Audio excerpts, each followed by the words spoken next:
todos, sejam muito bem-vindos. Essa aula é dedicada aos alunos do segundo ano do ensino médio. Eu me chamo Christian, eu sou professor de filosofia e eu falarei sobre o tema ética. Bom, já vou antecipando, pedindo desculpas pelo amadorismo dessa aula. Eu vou fazer uso de slides e áudio. Não é uma videoaula com a minha imagem, basta aí o áudio. Eu creio que ao final eu conseguirei alcançar o objetivo dessa aula, que é expor um pouco aí o conceito de ética. Então vamos iniciar nossa aula. Mais uma vez, muito bem-vindo a todos. O que é certo? O que é errado? O que é moral? O que é imoral? O que é valor? O que é ética? Várias perguntas que são expostas aqui nesse momento e que requer da gente uma análise sobre a temática de uma disciplina inerente à filosofia. Essa disciplina é ética. Falaremos então sobre ética, vamos abordar o tema ética. Eu seguirei alguns tópicos, O índice está exposto aí para vocês. Falarei o que diferencia a ética da moral. Falarei sobre as regras morais no tempo e no espaço. Falarei sobre a virtude para um filósofo grego chamado Aristóteles. Também vamos entender um pouco sobre essa crise ética no mundo atual. Vamos falar sobre a liberdade e a ética, Algumas visões sobre ética também com alguns filósofos. Inicialmente, para falar de ética, temos que falar sobre o que é moral. Uma breve definição de moral, nós podemos dizer que se trata do conjunto de valores, de normas e de noções do que é certo ou errado, do que é proibido e permitido, dentro de uma determinada sociedade, de uma cultura. A moral é sempre relativa a um grupo, como podemos comprovar se a gente comparar os comportamentos da época dos nossos avós para a nossa própria época. Por exemplo, vamos tentar entender as diferenças sobre os relacionamentos. Imagina na época das nossas avós o pensamento sobre ficar com uma, duas ou mais pessoas em uma festa. Talvez na época das nossas avós, bisavós, esse entendimento de ficar, o conceito de ficar, nem era conhecido por eles. Bom, se a moral ela é um conjunto de valores, a ética segue uma linha diferente. A ética não é um conjunto de valores. A ética é o estudo do conjunto de valores morais de um grupo ou indivíduo. A palavra ética ela vem do grego, ethos, que significa disposição, costume, hábito, sinônimo também de moral, do latim mos, mores. Mas, volto a lembrar, ainda que nas conversas comuns as palavras ética e moral não são diferenciadas, na filosofia existe essa diferença. Moral é um conjunto de valores e ética é o estudo do conjunto de valores morais. Captaram isso? Tento entender as regras morais no tempo e no espaço. As regras morais de antigamente, elas não são as mesmas de hoje. Varia no tempo, Eu citei dos meus avós, por exemplo, mas varia também no espaço geográfico. O que é correto, por exemplo, aqui no Brasil, pode não ser correto para um habitante da região do Oriente Médio e vice-versa. Questão do tempo, por exemplo, eu tenho aí uma ilustração de um pintor francês, o Debré, sobre a escravidão. Tenta imaginar para nós hoje essa imagem é motivo de um sentimento de repúdio. Mas no Brasil colônia era aceito. moralmente. As relações que os homens mantêm entre si têm na moral uma sólida base. A ética é a ciência da moral e varia a moral no tempo e no espaço porque os homens têm normas que variam através dos tempos. As normas que regulam as relações do homem também variam geograficamente. A moral ela é relativa, porque a moral daqui pode não ser a moral dali. Sendo feito essa análise, vamos entender então um pouco de ética, moral na filosofia. Eu vou pegar um filósofo da Grécia Antiga, o Aristóteles. Vamos falar sobre essa virtude aristotélica. Eu vou me trilhar por 4 caminhos, A importância da razão para o filósofo, a justa medida. Vou falar sobre a felicidade como o fim último de todo homem. Falaremos sobre a virtude para o Aristóteles. Enfim, falaremos sobre essa ética aristotélica. Inicialmente, o Aristóteles ele priorizava a razão como meio para se atingir a moralidade, pois ela é solicitada a todo momento e mostra o melhor a ser feito em cada ocasião. A justa medida, o caminho do meio. Aristóteles afirmava que todos os homens têm como finalidade a felicidade. O fim último do homem é a felicidade. E por mais que se dediquem a conquistar bens materiais, a buscar honras, fama, poder, prazeres, os homens só procuram isso tendo em vista a felicidade. Então, para entender bem, a felicidade é o objetivo final do homem. Os seres humanos, eles aproximam-se do sentimento de felicidade exercitando a excelência moral. Essa excelência moral é a virtude para o Aristóteles. O hábito, aliás, ele constrói a virtude. Ela é criada no cotidiano, no hábito, na prática. O homem pode se aproximar mais do prazer ou do sofrimento por meio do uso que faz da excelência moral. Caso ele consiga encontrar um meio caminho, um meio termo entre os dois extremos, ele estará agindo virtuosamente. É interessante notar que o Aristóteles ele não considerava a raiva, por exemplo, como um sentimento mau. Ele é mau se for manifestado fora de hora e contra pessoas. Animais também, coisas que não participaram da própria geração dessa raiva. Assim sendo, segundo o filósofo grego, ter raiva de quem faz o mal é algo justo. Todavia, transformar a própria raiva em um veículo de maldade, aí é a própria injustiça. E é o uso da razão que determina como devemos agir e em que medida fazê-lo diante de cada situação. Somente por meio do uso da razão é que nós chegamos na excelência moral, na virtude, visto que ela não é algo pronto e acabado, mas exige uma atitude ativa do homem. A ética, para Aristóteles, ela é pensada na relação entre os homens e não do indivíduo consigo mesmo. Por exemplo, na Idade Média, a ética era vista na relação do homem com Deus. Para o Aristóteles, a ética ela é pensada na relação do homem com os outros. Bom, o Aristóteles ele diz que a ética ela tem uma relação direta com a amizade.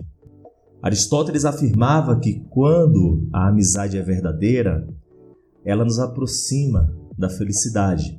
Mas se a amizade é falsa, por exemplo, visando algum interesse, ela nos afasta da sensação de plenitude. Por Aristóteles, nós podemos detectar as falsas amizades entre pessoas nas situações desiguais. Por exemplo, numa relação conjugal, onde uma pessoa ela se relaciona com a outra visando, por exemplo, os bens materiais dessa pessoa e não pela relação de afeto, de amor, para com essa pessoa. Quando se procura algum tipo de interesse nas outras relações, na amizade, aí está o mau uso, ou melhor dizendo, a falsa amizade. Algumas, inclusive, são tão nocivas que elas podem até mesmo colocar em risco o governo da cidade.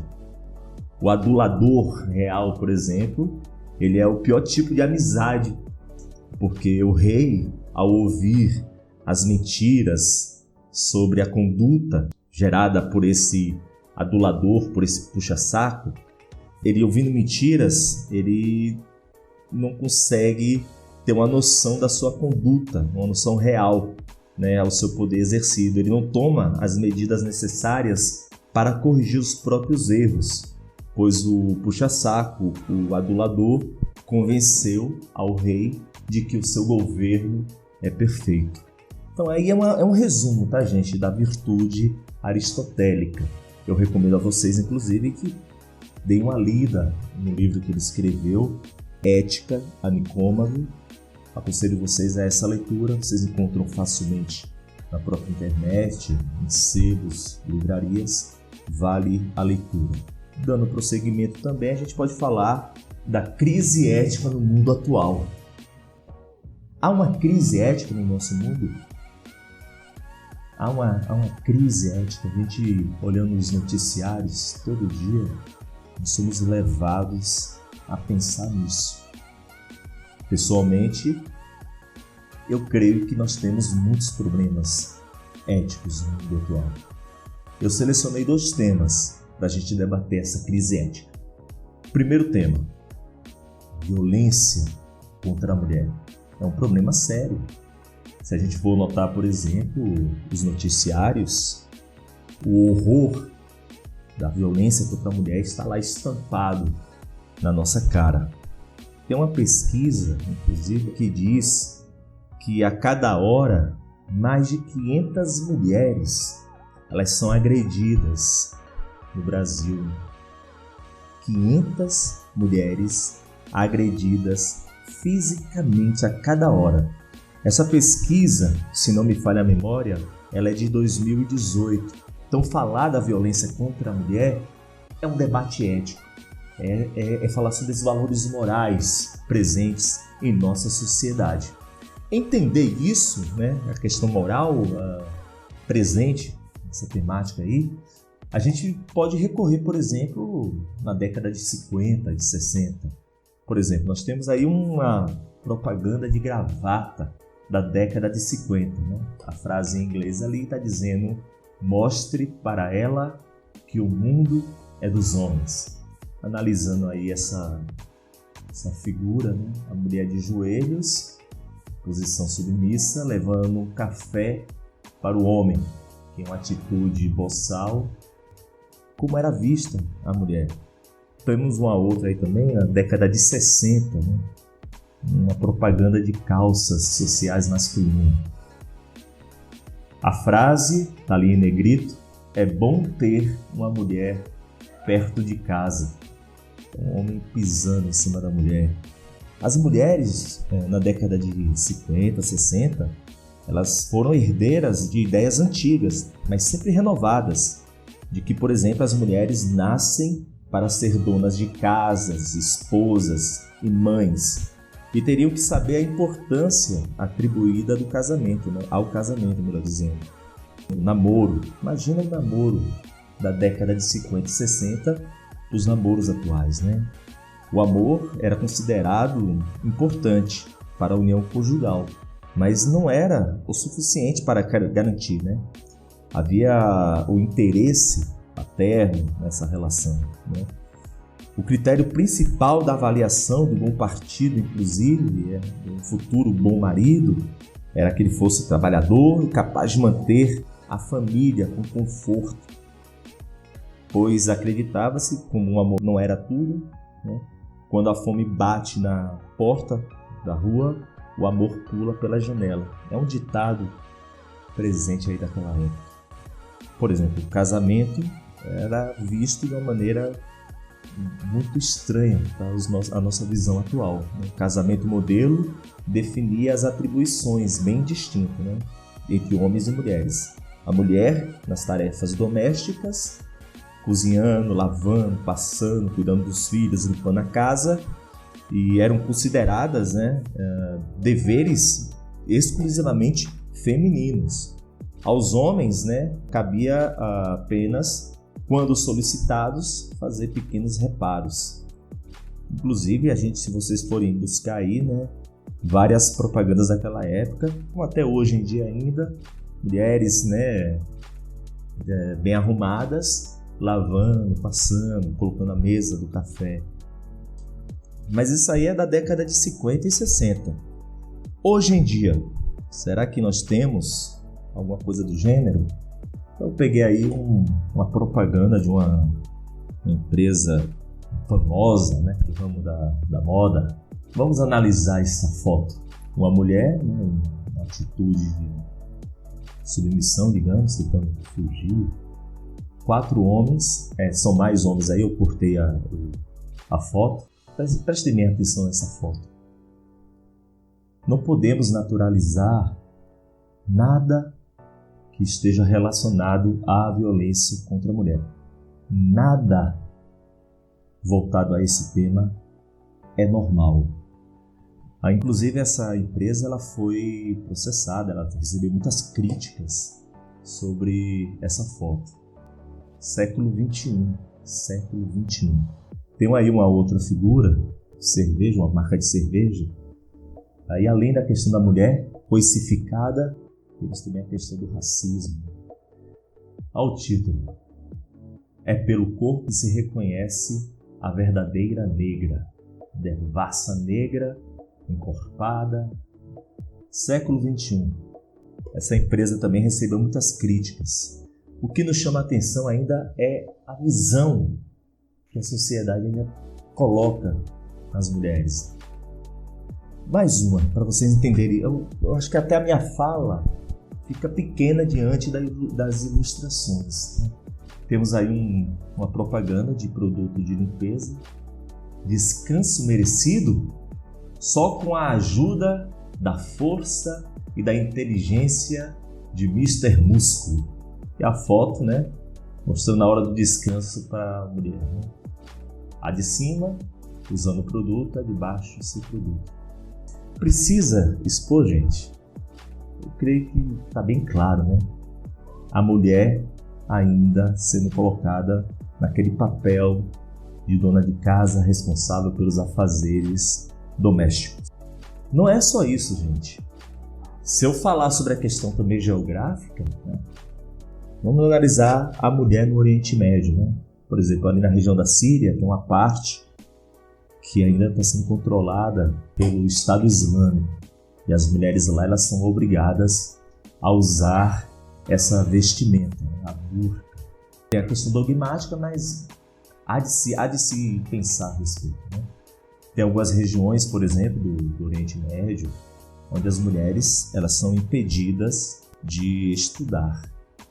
Requer da gente muito debate para que essa sociedade ela amplie a sua visão de mundo e passe a entender que homem e mulher são iguais, têm direitos iguais. O feminismo ele luta pela igualdade entre a mulher e o homem. O machismo é diferente. O machismo defende a superioridade do homem, o feminismo, a igualdade entre o homem e a mulher. Há um outro tema que a gente pode falar também, pena de morte. Pessoas aqui, por exemplo, no Brasil, defendem a pena de morte. É um debate ético também. Por exemplo, para mim é estranho eu ouvir de algumas pessoas, por exemplo, cristã, defender a pena de morte. Nos 10 mandamentos, tem o 5º, é o 6º mandamento, que diz: não matarás. Tem um caso muito interessante sobre a pena de morte, de um jovem nos Estados Unidos, né? Ele foi a pessoa mais jovem nos Estados Unidos a ser condenada à pena de morte. Ele viveu no sul dos Estados Unidos na década de 40 E naquela época, imagina, década de 40. Ele tinha 14 anos, né? E foi condenado à morte porque ele foi acusado de ter matado 2 meninas brancas, né? O processo durou um dia e foi repleto de injustiças. Para vocês terem noção da situação, após 70 anos, em 2014, a condenação dele foi considerada irregular. Olha que loucura, né? 70 anos depois da execução desse jovem, né, uma juíza lá na Carolina do Sul decretou que o condenado não teve um processo justo. No dia da execução dele, foi em 1944, ele pesava apenas 43 quilos. Ele foi detido, né, após a descoberta de 2 corpos das 2 moças que foram mortas a pancadas. As 2 meninas desapareceram depois de um passeio de bicicleta na pequena cidade lá da região da Carolina do Sul. Durante o processo, foram cometidos várias atrocidades. Bom, por exemplo, não durou nem um dia. A polícia disse que contava com a confissão dele, embora não tenha nenhuma prova escrita nesse sentido, né? Não foi encontrado nada nos arquivos judiciais. Foram 2, se não me engano, foi 2 ou 3 horas que ele ficou dentro de uma sala com oficiais da polícia, né? Imagina, ele, jovem negro, dentro de uma sala de uma delegacia com os oficiais. Tenta imaginar a situação. O advogado dele, cara, era um cobrador de impostos. E ele convocou poucas testemunhas e fez apenas algumas simulações de contra-interrogatórios. Ele nem tentou adiar o julgamento. Bom, ele fez pouco ou quase nada para defender o jovem Jorge. O júri que o condenou era exclusivamente formado por homens brancos e apenas alguns minutos foram necessários para que esse jovem fosse condenado à pena capital. A defesa não apelou à sentença. Se ele apelasse, apenas isso bastaria para suspender a execução. A família teve que sair, né, da cidade com medo de represália. Eis aí, pena de morte. George Júnior. 70 anos depois, ele foi inocentado. Imagina a pena de morte no Brasil. Imagina o corredor da pena de morte se a pena de morte fosse instalada no Brasil. Quem vocês acham que seriam os condenados? Eu digo que no Brasil existe uma pena de morte oficiosa, né? Basta pegar os números, pessoas mortas nos confrontos policiais. Recentemente aqui em São Paulo, um jovem estava esperando o lanche que ele pediu por aplicativo quando foi abordado por uma viatura da Polícia Militar. Ele foi abordado, entrou na viatura e depois foi encontrado morto. Pena de morte no Brasil. Eu vou dar um outro exemplo. Na foto está aí o Magno Malta. Esse cara é um ex-senador pelo Espírito Santo, né? Ele não se reelegeu. Magno Malta também, ele além de político, né? Ele também é cantor. Esse disco aí é vendido no Mercado Livre. Você encontra esse disco do Magno Malta. Magno Malta atualmente está sendo processado por esse cara. Esse cara se chama Luiz Alves. Pena de morte no Brasil. As injustiças que a gente vê no nosso dia a dia cometido aí por vários agentes. Bom, ele era um cobrador de ônibus e ele foi preso depois de ter sido acusado pelo senador Magno Malta de ter cometido violência sexual à própria filha, que naquela época tinha 2 anos. Ele diz que foi usado politicamente como bode expiatório para dar notoriedade ao Magno Malta, que naquela época estava em campanha para se reeleger. né, o Magno Malta, ele presidia uma CPI chamada CPI da pedofilia. E ele ganhou muito destaque na mídia por descobrir o caso, né, referente a esse ex-cobrador e puni-lo. Luiz Alves, né, ele disse que foi torturado no centro de detenção provisória em Cariacica. Ele disse que tomou surras, foi submetido à asfixia com sacola, vários choques elétricos no órgão genital. Ele teve os dentes arrancados com alicate. Ele teve os 2 olhos dele, um cego, né, completamente, e o outro ele tem apenas 20% da visão, então completamente cego, né? Segundo ele, a tortura teve participação de agentes da polícia e do próprio senador, né, do próprio Magno Malta. Ele conta que no dia lá que ele estava na delegacia, o Magno Malta chegou, ele falou assim, ó, esse aí não precisa nem levar para o presídio, né? No meio do caminho para, abre a porta, dá um chute nele, manda correr, dá um tiro para cima e o outro mata ele. Tenta imaginar a situação, né, gente? Ele foi declarado inocente, já que a perícia médica concluiu que a filha dele não sofreu nenhuma violência sexual. Tenta imaginar, pessoal, esse cara aí sendo condenado à pena de morte. Tenta imaginar. Vamos falar sobre outro tema. A liberdade e a ética.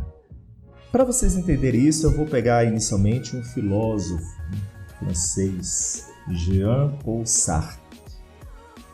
Ele tem uma frase que eu gosto muito. Estamos condenados a sermos livres. A liberdade é o tema fundamental da realidade humana, segundo Sartre. A ética é condição para que nós possamos viver e conviver em sociedade, né? Respeitando o diferente e nos responsabilizando por nossas próprias escolhas. Nesse sentido, Sartre ele faz uma reflexão profunda sobre a liberdade humana, desde a sua condição de existência até as suas consequências diretas sobre a vida do indivíduo. Assim, né, a dualidade, né, liberdade, responsabilidade, não são separadas jamais para esse filósofo. Eu posso até inferir que é uma proposta, né, consequente para uma conduta ética. Refletir sobre o sujeito livre em uma sociedade que coloca a liberdade como valor central é pensar no fazer humano, nas suas relações, ou seja, no seu encontro com o outro, na possibilidade de respeitar ou não a liberdade do outro. Em síntese, em Sartre é demonstrada que a liberdade humana é um aspecto constitucional da existência de cada indivíduo e que não podemos pensar em um homem ora livre, ora não. Dispomos de uma liberdade que é fundante e que nos compromete durante todo o nosso existir. E por essa razão nós somos chamados a assumir com a responsabilidade todas as nossas consequências, todas as nossas escolhas e ações. Não podemos delegar ou atribuir a responsabilidade das nossas escolhas aos outros ou a forças misteriosas. Nós somos absolutamente responsáveis pelo homem que queremos ser. Somos responsáveis por nossas escolhas. Somos condenados a sermos livres, porque somos responsáveis por nossas escolhas. Além do Sartre, nós temos também outros filósofos, né, que falam sobre a ética. Temos aí o filósofo Spinoza, filósofo holandês, que também tratou sobre o tema ética. A sua teoria em torno desse tema esboça, inclusive, o seu pensamento racionalista radical. Para o Spinoza, o que os seres humanos pensam reflete diretamente na sua maneira de viver. Nada existe fora de Deus. E tudo que existe é uma forma de Deus, não como a criação sem regras ou espontânea, mas seguindo as leis da natureza e respeitando a possibilidade de agir com vontade própria. É esclarecer a identidade existente entre a nossa mente e o conjunto de todas as coisas da natureza. Para o Spinoza, essa identidade somente vai acontecer quando conhecermos a nós mesmos e conhecermos também a natureza. O conhecimento da natureza, inclusive, dá ao ser humano, ou melhor, se dá ao ser humano quando ele passa a entender a essência dos objetos ou da sua causa mais próxima, né? O Spinoza ele estudou o homem, sua condição política, religiosa e moral. O Sartre fala da liberdade, né? O homem é livre e é responsável pelas suas escolhas, mas é condenado a ser livre. Para o Spinoza, o ser humano ele não tem nem vontade, ele é desprovido de vontade. Tudo procede de Deus e tudo é determinado por Deus. Perceba a questão para o Spinoza, né? É diferente do Sartre. O Kierkegaard ele é considerado o pai do existencialismo. Ele viveu aí no século XIX. Para ele, a nossa vida ela passa por 3 estádios, né? São o estádio estético, estádio ético e estádio religioso. O estádio ético do Kierkegaard é caracterizado pelo regramento da vida, né? Pela busca de viver segundo a lei moral, pelas leis aceitas pela sociedade em que o indivíduo vive. Assim sendo, né, no estádio ético, o indivíduo ele vive uma conformação com o universal. Por isso mesmo é a realização da moral social. A vida do indivíduo no estádio ético é marcada pela continuidade, porque a sua existência não se desenvolve por momentos isolados de prazer. No estádio ético, o indivíduo ele vislumbra a continuidade da sua existência, ao lado, por exemplo, de uma mulher com a sua família, realizando assim o ideal social. Inclusive, a figura que representa esse estádio ético é o indivíduo marcado pelo ato máximo de um comprometimento, que é o casamento, com todas as suas implicações.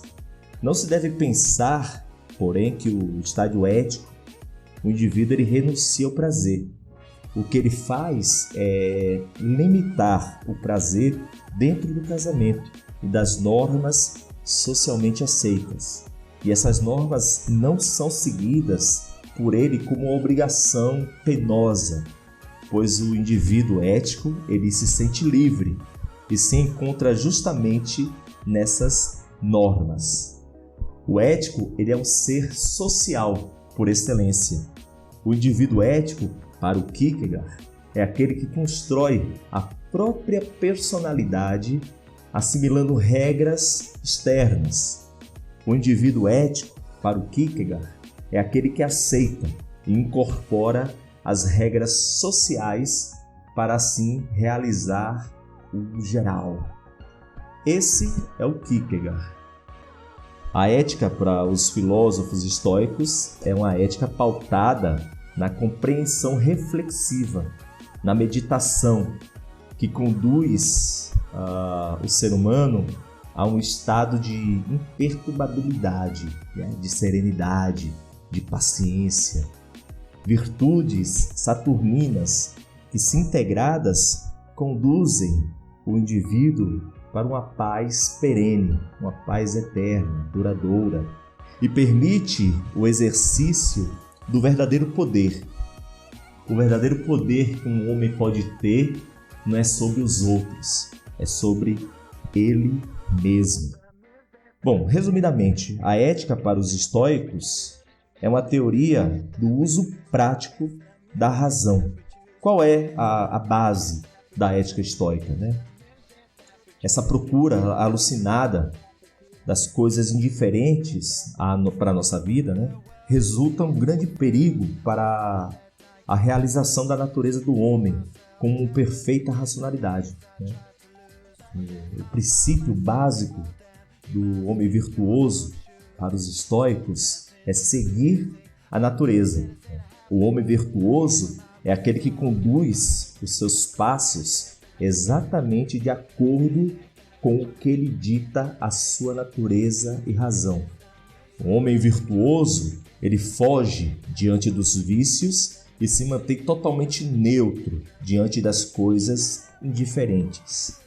O verdadeiro homem virtuoso, ele não demonstra afetação diante das coisas indiferentes. Ele não se altera diante do sofrimento físico ou diante da pobreza, que são perfeitamente aceitáveis, pois ser pobre ou sofrer não significa ser mau. Então, a capacidade de dominar as paixões, as emoções, tanto diante das coisas empiricamente desagradáveis, como daquelas também agradáveis. Ou seja, tem que se manter indiferente, imperturbável, tanto na dor quanto na alegria.